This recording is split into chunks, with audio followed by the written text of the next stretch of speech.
soldiering family. My kin has been in every war this country has fought. Why, my great so-and-so, he come here from England because he hated the monarchy.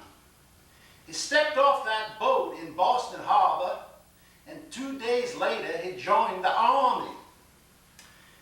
When he was picking up his uniform, he was talking to this here man that was handing him the clothes, and another man standing off to the side heard his British accent, and he said, "Son, you come over here," as it's told. "You don't need a uniform for the job I have for you. What I want you to do is you set yourself up in any town where there's a British encampment, where those redcoats are. And you go to the pubs and the taverns and you listen up to what those soldiers are talking about. You get back to your room, you write it up. And then every week you go down to Concord and you go to the bookstore. And in the bookstore there's a man there got a big white beard. You hand him your notes and he'll give you an envelope with your money for your salary and your expenses." So it's told. And that's what my kin did. When the war ended, he decided he didn't want to stay in the north. He wanted to set up a family and get married and go where it was warm and farm down south. He's putting his gear together when there was a knock on his door.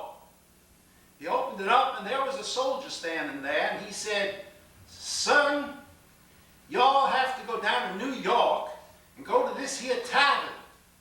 It's called Francis's Tavern. And you go there and you're going to meet some people." Well, I want to tell you folks that Francis's Tavern from the Revolutionary War days is still there. It's a little tiny building amongst all those Wall Street skyscrapers. I know, because I've been there and I had a beer at the bar. Well, he'd go down there, and there was a sergeant at the door. The sergeant said, "What you want, son?" And he says, "Well, I'm Mr. Kent. I was told to report here." So, "Oh, Mr. Kent, I'll take you right upstairs."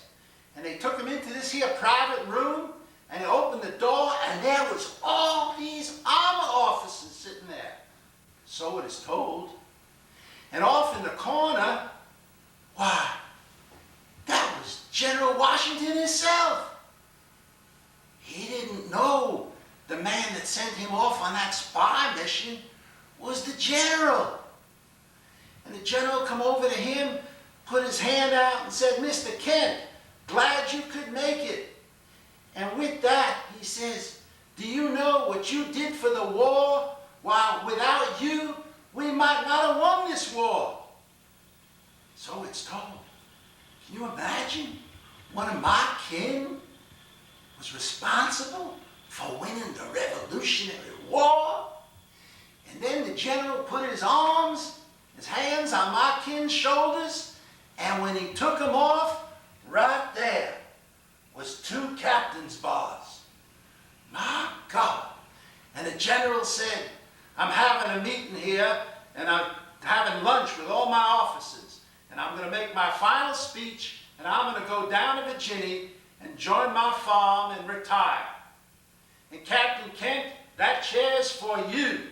Just sit right down there and join us for lunch."